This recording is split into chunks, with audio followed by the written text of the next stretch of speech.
Respected International President, Brother Tim Boyd, brothers and sisters, it is an honor and of course a privilege to be in the chair. But at the same time, I am afraid about my responsibility to introduce our most revered and spiritual evolved personality, Mrs. Linda Oliveira. In fact, her introduction is not needed, as most of us know her. She is a member of the Theosophical Society since 1971. Many times she has visited the Adyar.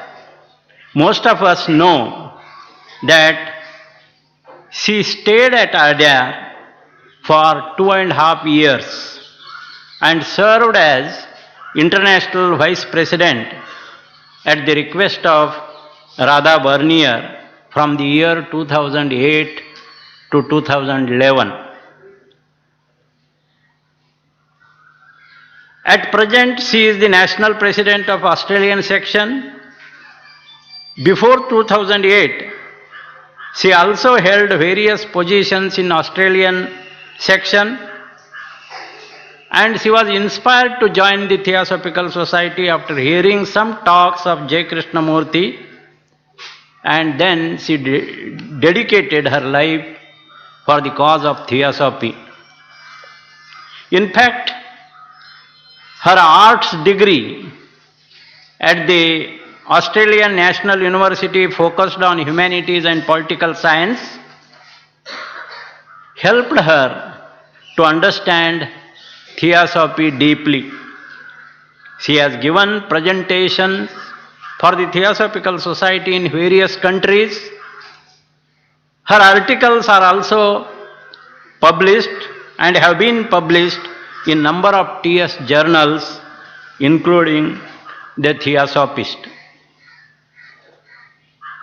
Her primary inspiration in her life is Theosophy, because she is firmly convinced by the potential of Theosophy, which transforms individual when reflected deeply and when practiced with synchronization of heart and mind.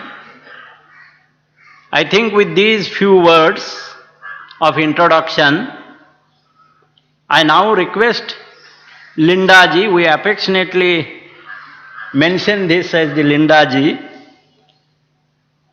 she to share her thoughts on compassion as radical living. Mrs. Linda ji.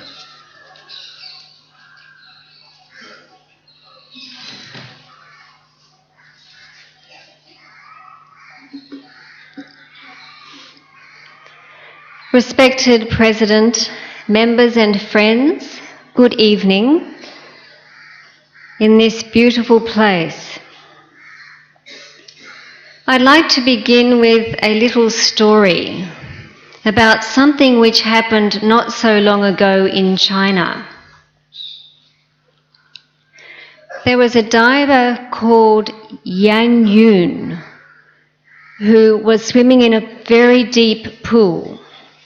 However, she found that her legs had severe cramps. She could not move. Imagine how you would feel at the bottom of a deep pool with cramps. She thought she was going to die. All of a sudden, she said, she felt a tremendous force under her, driving her to the surface. What had happened? A beluga whale named Mila had seen what was happening and sprang into action. This whale actually helped her go safely to the top of the pool. This heartwarming story seemed a fitting way in which to commence a talk about compassion. So we're going to consider this evening compassion as radical living. What, therefore, does it mean to be radical? This word is often associated with anything counter-culture, anything which goes against the so-called norms of mainstream society. For example, some people may dress unusually, or else they may be labelled alternative for holding views which are at variance with the so-called norm. They tend to go against tradition. Then there are radical political parties which advocate intense change. Certain radical attitudes result in the extreme violence which we witness in terrorism today. But then other people who seem to be radical may in fact be very virtuous. It's just that they don't conform to what is generally regarded as normal. However, there are two further definitions of the word radical which are of particular relevance to this exploration. Firstly, that which is radical is a fundamental or inherent part of something, part of the nature of something. And secondly, that which is radical refers to that which is thorough and intended to be completely curative. Hence, for example, we may be familiar with the term radical surgery. Two important questions now arise. Firstly, what is our fundamental or radical nature as human beings? And furthermore, is there a sense in which human consciousness, in its everyday sense, actually requires radical surgery? These are questions which cannot be addressed by an engineer, a mathematician, perhaps an IT specialist, or a politician. Such questions, though, may be addressed by students of Theosophy or Divine Wisdom. They have been addressed during the centuries by poets and philosophers, mystics and the like. In other words, they are the preserve of those who are genuinely interested in the deeper questions of life and what they mean. And what it means in a most fundamental sense to be human. Perhaps we do not know what that is. We will return to both questions later, but let us consider three main points. Firstly, unity, which binds us all. Secondly, ordinary, or what we might call mediocre living. And thirdly, radical living. We're going to begin with a particular premise. The premise that we are all seamlessly interconnected. We dwell in an interconnected universe. The President this morning mentioned the term radical interconnection. Nothing exists in isolation, even if it may seem that way at times. Whether we acknowledge it or not, and whether we like it or not at a particular time, we are inextricably interwoven with every other life form in all fields of consciousness. So we are one with the mats here. We are one with the plants here. We are one with each and every other person here in this theatre, with the structure under which we are sitting, with this place, with this country, with this planet. We are one. So deep and unshakable unity binds us, a noumenal consciousness which permeates and nourishes each and every one of us. It registers more consciously at certain times. For example, we may have a great sense of oneness with an animal, with a rock, with a beautiful painting. It doesn't matter what it is, but sometimes this unity just comes upon us. It is the most wonderful thing. There are so many such instances. Unity means just that, ultimately a singularity. Therefore, it does not translate into a mathematical equation such as the universe equals me plus everything else. That's not it. That's not unity. There's a different equation used in the Vedanta tradition. Atman equals Brahman. Atman is identical with Brahman. In other words, the highest or subtlest aspect of a human being is also mysteriously rooted in and synonymous with Brahman or universal spirit. That itself is immensely inspiring.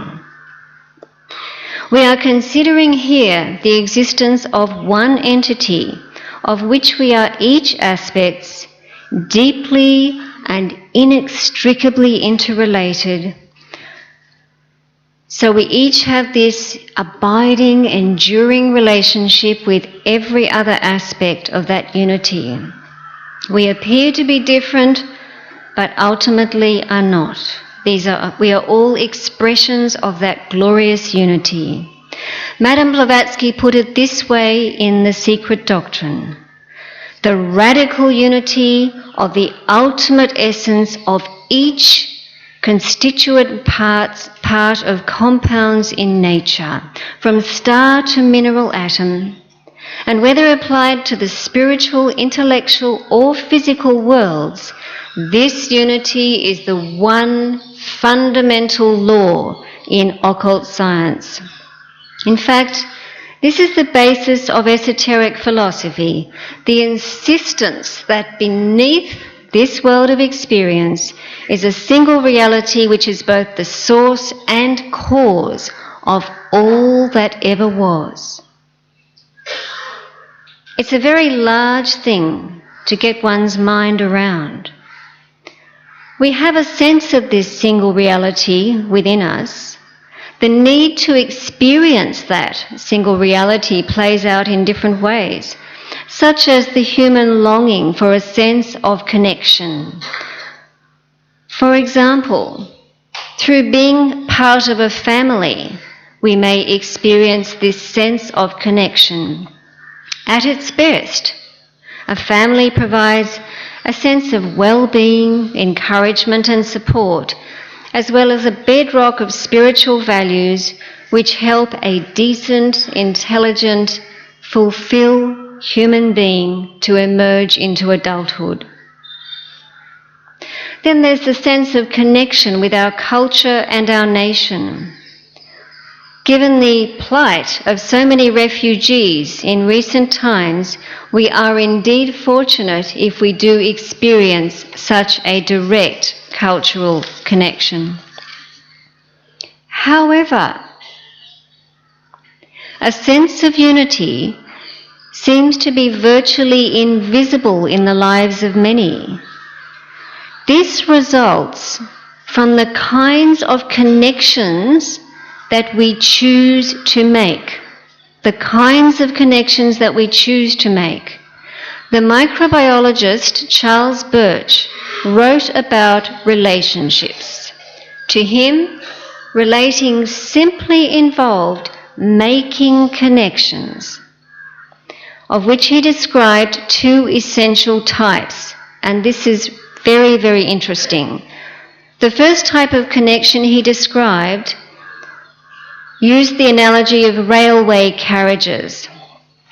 When railway carriages are connected, when train carriages are connected, the only difference the connection makes is that one carriage pulls the other carriage along. This is a mechanical kind of relationship, perhaps a relationship of convenience, with one carriage having the power to determine exactly where the other carriage will go. Therefore, the carriage being pulled along, in a certain sense, is powerless. This is mechanical relationship. But Charles Birch also spoke about another kind of relationship, a second main kind of connection, for which he used one word and one word only: compassion. This is an internal relationship, contrasting strongly with the external way in which two train carriages relate to each other. Compassion, therefore, means a very different order of relationship. It is not mechanical. It is not something in which power is used over something else. It is different altogether. Birch commented, "When we fail to make connections that are critical for our lives and the life of the world, we become adrift like rafts in the ocean." It's an interesting image, isn't it? That if we don't make certain kinds of connections, we are adrift like rafts in the ocean. So we can think of this kind of state as being ordinary living, living which possesses in fact an inherent mediocrity. Why is this? Because if we are being pulled along like a railway carriage, following without question the mainstream currents of global society, then we are indeed adrift, rudderless, not thinking for ourselves. We were made to think. We may, for example, be highly egocentric, not interested in contemplating why we feel, why we act, why we think in certain ways. Most of the time, this results in superficial action, as if we are separate from the rest of life. In short, we are in a state of alienation from our spiritual roots. That deeper sense of connection, that internal connection, simply does not exist. Charles Birch mentioned that the worst thing we can do to fellow humans is to treat them as means only and not as ends in themselves. Sadly, so many people use other people with ulterior motives in order, for example, to gain wealth, power, all kinds of prestige, political status or whatever, career status perhaps. People who are highly successful materially may, therefore, in reality be living very ordinary lives, despite outward indicators of success. This falls far short of success in the deeper sense. In fact, it is sad mediocrity. Human suffering looms daily in the news, in the social media, in the print media. Violence towards women is widespread. Refugees have been pouring into Europe recently. Mass killings occur virtually every day. Something is terribly, terribly wrong. In these cases, connections forged in relationships are mechanical connections. They are callous, worlds away from that interior connection which is compassion. Therefore, it is necessary to give consideration to a wholly, totally different kind of life. Far better than treating others as means to our own ends is the greater virtue of valuing others for themselves. The understanding that all life forms have intrinsic worth helps to generate tolerance, acceptance, respect, and eventually a sense of reverence. For we each have intrinsic value. We each have intrinsic worth. It has nothing whatsoever to do with our life in the exterior world. It is something which is innate to us. The depth of this realization, understanding this, understanding that all life forms have intrinsic worth, the depth of this realization is universal brotherhood. There is a notable story from 1873 with which a number of you are probably familiar. It concerns Madame Blavatsky, one of the principal co-founders of the Theosophical Society, who was indeed the incarnation of charity.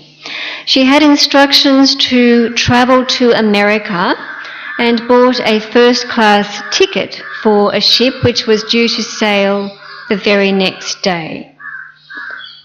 The ticket cost $125, which must have been a lot of money at that stage, and that left very little money in her purse. Several personal acquaintances of hers wrote of a typical incident which occurred on the quay in France where she was going to commence her sea voyage. HPB, as she was affectionately known, saw a poorly dressed woman with 2 children. The woman was weeping. Something terrible had happened. When she asked what the matter was, she learned that the woman's husband was in America. He had sent her enough money to make the crossing on the ship and return home. But the person she had purchased the tickets from turned out to be what we would call a crook. He had swindled her. He had taken the money and given her fake tickets. So on presenting the tickets, what happened? She was told that they were in fact worthless and that she had no money left to buy any more tickets. In a state of wrath, Madame Blavatsky was said to go to the ticket office. She exchanged her first-class ticket for a steerage ticket, so that's the lowest class of ticket on a ship, and gave instructions that the passages for the lady and her children were to be provided for with the balance remaining. The following 10-day trip was said to have taken place in an environment of filth, bad smells, and rats. But the grateful mother, it is said, provided HPB with warm companionship. How many of us would actually do something like that? That was compassion. As Charles Birch commented, when we fail to make connections which are critical for our lives and the life of the world, we become adrift like rafts in the ocean. But he commented that if we are successful in making appropriate connections, then we find fulfillment in life. There's a huge difference between the two, a world of difference. In the introduction to a book by him called Regaining Compassion for Humanity and Nature, he wrote, "A proposition of this book is that the ultimate encounter is to experience at one-ment. In other words, to experience unity. This is absolutely the opposite of being adrift on the ocean of experience. The ultimate encounter, the experience of at one-ment, is radical. Why? Because it is an encounter with our fundamental nature. Recall too the description of compassion as internal relationship in contrast to an external, mechanical kind of relationship between two train carriages. Compassionate living demands deep sensitivity to others and a sense of reverence for life. This is no small challenge. Probably most of us can think of at least one acquaintance about whom it is difficult, if not impossible sometimes, to sense the sacred. But if we are in a state of at-one-ment, that sense of the sacred is there all the time. Turning to the Buddhist tradition, its reality has been described as profoundly ecological. All things, including humans, exist by their participation in other things. So one gets this wonderful, almost sense of comfort. We exist because we participate in things which are greater than us. And yet, of course, paradoxically, these things are all simply aspects of the one life. Compassion features both in the Theravada and Mahayana schools of Buddhism. In the first case, it is one of the four sublime states or divine abodes. They begin with compassion and consist of, first of all, karuna, Brahma Vihara, loving kindness, or in Pali, metta, sympathetic joy, or mudita, and equanimity, or upekkha. When one develops these four states, compassion, loving kindness, sympathetic joy, and equanimity, the Buddha counsels radiating them in all directions. Here is a description of radiating karuna or compassion in four directions, which appears in the Kalama Sutta. The disciple of the noble ones, Kalamas, lives, having pervaded with the thought of compassion 1 quarter. Likewise the second, likewise the third, likewise the fourth, so above, below, and across he dwells, having pervaded, because of the existence in it of all living beings everywhere, the entire world, with the great, exalted, boundless thought of compassion that is free of hate or malice. This is intensely beautiful. The implication here is that certain states of mind are greatly beneficial to the world. The potency of compassionate thoughts can be harnessed and directed outwards.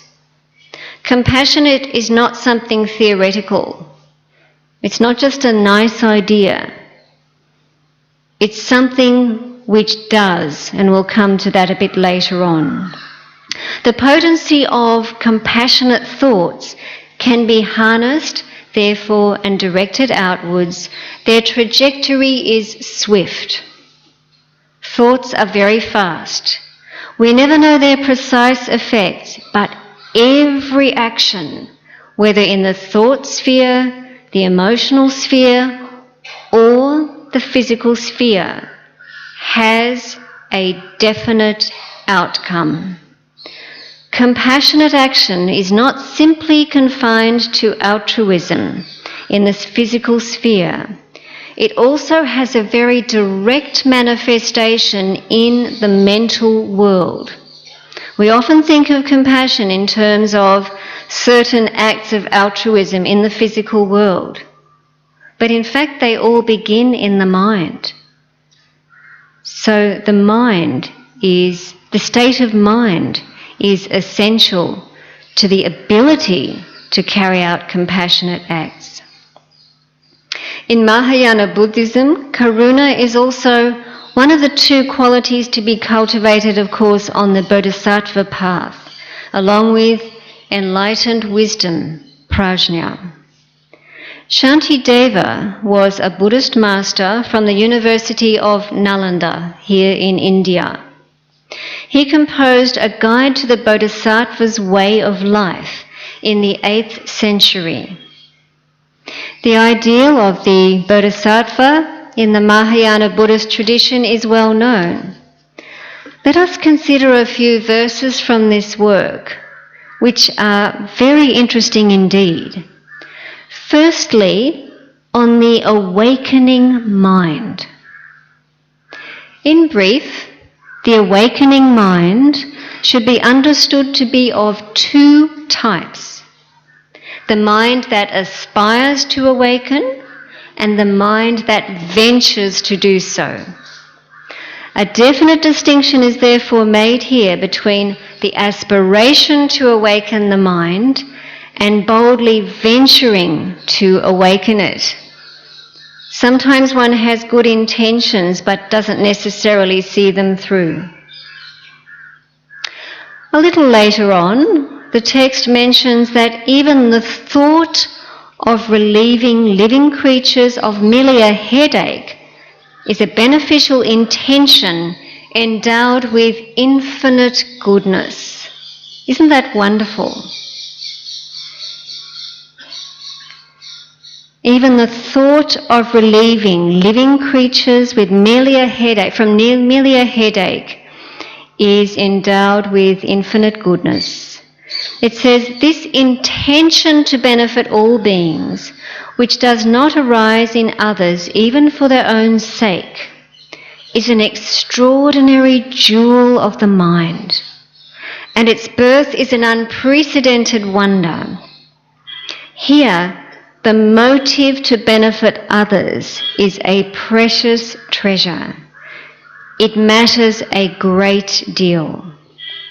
A little further on again we read, with gladness I rejoice in the ocean of virtue from developing an awakening mind that wishes all beings to be happy, as well as in the deeds that bring them benefit.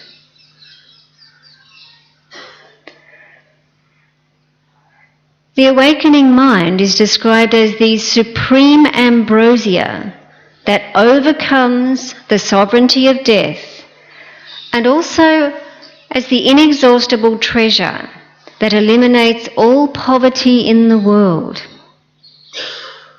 What does the sovereignty of death refer to here? The awakening mind overcoming the sovereignty of death. Maybe to the state of the ordinary or mediocre mind, which has yet to awaken. And what about the poverty in the world? Maybe that denotes poverty of mind. In contrast, the awakening mind results in a different quality of consciousness and a spirit of boundless generosity. How then does one actually practice compassion in the world with an awakening mind? Compassion exists in its pure state when a particular response to suffering is swift and natural, with no thought of personal gain. Here is another example from the animal kingdom. We commenced with the story of the beluga whale helping the swimmer to come up to the surface of the water. This story took place in a zoo, Brookfield Zoo in Illinois. There was a little boy at the zoo one day. He was right over the gorilla enclosure when he fell over the fence. The 18-foot drop left him unconscious with a critical head injury. One can imagine how the parents felt at the time. Most animals are territorial, and since gorillas can be dangerous with their territory, the police could not act immediately. Here was this little boy in the gorilla enclosure, He was unconscious. The child was in need and there was no help in sight. Who stepped in? Binti Jua. Who was Binti? She just happened to be one of the zoo's gorillas. Binti came to the boy's aid by cradling him in her arms and then bringing him to the enclosure door where paramedics could get him. The police and staff were quick to note that without Binti's assistance, the situation could have been much worse. A beautiful example of compassion in the animal kingdom. Let us now turn back to Shantideva, who gave some perennial advice about practicing compassion. The advice is quite simple, but not necessarily easy. Consider this. This passage is about guarding alertness. It says, if I happen to be present while a senseless conversation is taking place, or if I happen to see some kind of spectacular show, I should abandon attachment towards it. Someone living what we might call an ordinary life might readily engage in a conversation which includes malicious gossip. But here, the advice is to detach from such things. The awakening mind sees wisdom in this. Here's another example. Angry speech. Shantideva says, whenever there is attachment in my mind, and whenever there is a desire to be angry, I should not do anything nor say anything, but remain like a piece of wood. Interesting advice, isn't it? Whenever there's a feeling or a desire to be angry or whatever, don't say anything, don't do anything, remain like a piece of wood. Simply put, there are times when the less said, the better. Then there is simple consideration for others, which is also a form of compassion. Shantideva says, I should desist from inconsiderately and noisily moving around chairs and so forth, as well as from violently opening doors. I should always delight in humility. Simple advice, but advice on everyday living. Advice on how to put compassion into practice. This sutra really speaks for itself. We're now going to consider the Jaina tradition, and its chief feature, of course, is ahimsa, which derives from respect for everything in life. Respect for everything in life. It is said that some practitioners of the Jaina tradition sweep the ground as they go along, or walk along veiled due to the fear of inhaling a living organism. Some may consider this extreme, but it is informed by a compassionate view of other life forms and a wish to preserve them. In this tradition, there are 9 ways of obtaining punya or merit. These include giving food to the deserving, water to the thirsty, clothes to the poor, shelter to monks, and so forth. On the other hand, inflicting suffering is considered to be a great sin.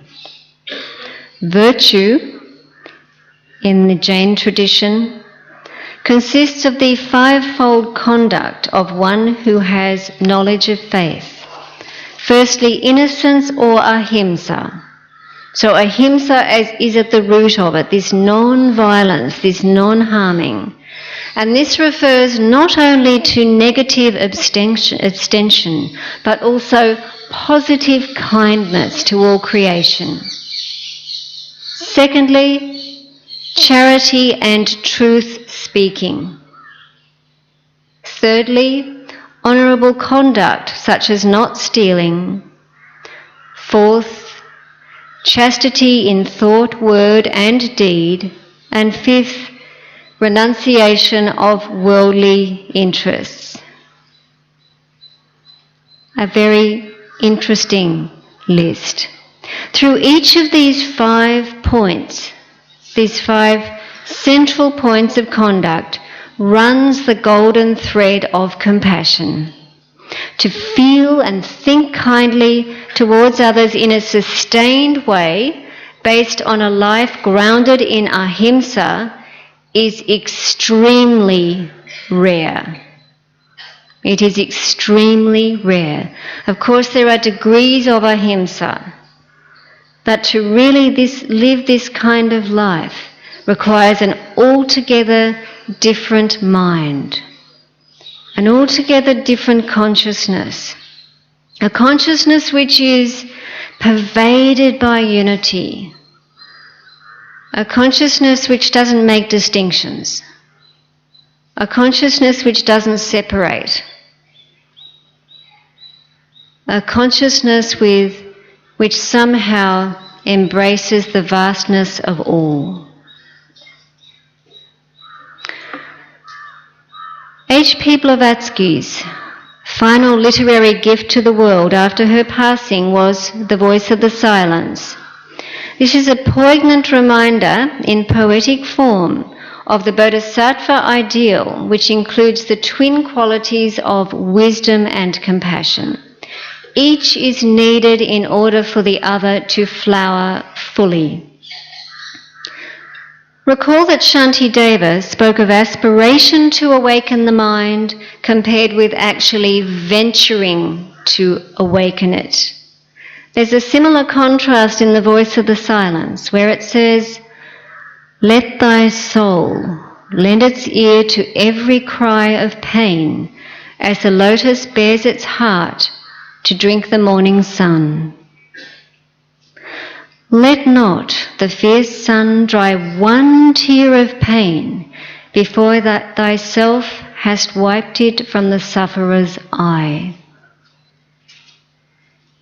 There is hearing and there is doing. If we hear the pain of the world truly, then the natural outcome of this is compassionate action. The philosopher J. Krishnamurti mentioned that until each of us has a deep sense of compassion, we shall become more and more brutal, inhuman to each other. He said we shall have mechanical, computer-like minds, and we shall miss the extraordinary depth and beauty, the whole significance of life. This has similarities to the distinction by Charles Birch, mentioned earlier on, contrasting connections which are external and mechanical with internal connection, that is, compassionate connection. This talk began with 2 questions. What is our radical, that is, our fundamental nature as human beings? Some describe it as Atman. Some may think of it as compassion fused with wisdom. Yet words always fall short of describing that which is essentially a profound and deep experience. We need to provide the conditions in order for it to be unveiled. We need to provide those conditions. Secondly, is there a sense in which human consciousness, in its everyday sense, actually requires radical surgery?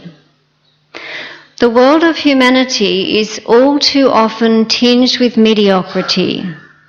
Yes, radical surgery is required, but there is a catch. we have to perform the operation. We have to carry out radical surgery on ourselves. What has been mentioned in this talk is not new.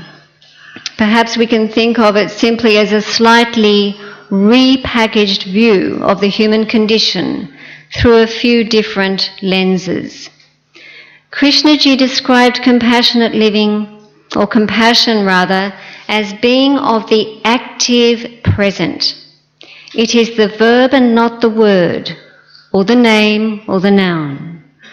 This is an important distinction. A noun is simply a name. Compassion may be treated as a noun, but in order to be complete, it needs to be an action in this very moment. It is a state of consciousness which, according to Krishnaji, only comes into being when thought has come to an end at its very root. If this is true, then thought does not produce compassion, essentially. Rather, the compassionate state awakens from a state of heightened awareness. So it comes from something even more interior. To share a personal story for a moment, a number of decades ago in Sydney, I was at the town hall ready to listen to a talk by Krishnaji. The town hall had various tiers or layers of seating. The floors were wooden and the acoustics were very fine. As a result, noise was travelling around the town hall very easily. People were speaking very loudly. There was a lot of chatter going on. All of a sudden, you could have heard a pin drop. Everything went totally silent. It was unclear what was happening, but a few moments Krishnaji came out and proceeded to give his talk. That was a very striking experience. Many years later, I asked somebody who knew Krishnaji very well, what were some of his striking characteristics? She named two: compassion and anonymity. Maybe that extraordinary feeling that came about before his presence on the stage occurred was the feeling of compassion. Perhaps it was something like that. Just this silence, this very pure state. So it may be a pure state, but it also needs to act to be complete. We need to do compassion rather than just talk about it. In other words, we need to act from our deepest nature, to activate that internal connection. This general sentiment has been presented in slightly different ways throughout the history of the ancient wisdom tradition and its various representations. The need to live compassion, to do compassion, and not just talk about it, is urgent. Using the word as a verb, we need to learn to compassionate. Can we compassionate? When mediocrity is seen for what it is, there is a new possibility for further refinement and excellence in the art of being human. This is an art which needs to be constantly practiced. It has the potential to raise the quality of life all around us and transform our relationships from being instrumental into relationships which are informed by truly compassionate responses in all walks of life, within the family, in one's local community, in the workplace, the nation, and on the planet. As planetary citizens, we need to learn to compassionate in a planetary sense. Is this not a supremely excellent thing to pursue, rather than being cast adrift like a raft on the ocean? Yes. In fact, is this not humanity's inherent collective responsibility, our collective dharma? As Charles Birch mentioned, to respond to the spirit of the universe, which is God, is to give up the security of habitual, customary and socially approved actions and live in terms of a radically new and open future.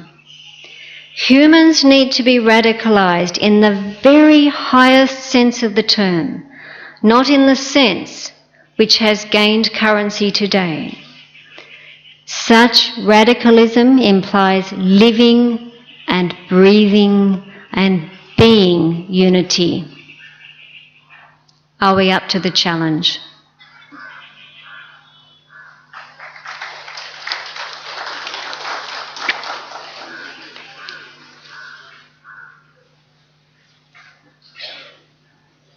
Thank you, Linda ji, for creating such a beautiful atmosphere, raising ourselves to the higher awareness. Actually, she spoke on compassion as radical living and told us to have a radical surgery. Our living is not radical living. Of course, it has to be a radical living, which is a compassionate living. Our living is a passionate living. A passionate man is very eager to put the others, and a compassionate man is very eager to put right himself. So that kind of radical living, we live by what we get, but our living becomes a radical only we learn to give compassionately. Thank you very much for sharing such beautiful thoughts, and I don't want to disturb this atmosphere. Let us be quiet for 1 minute and then we finish this session. Please be silent.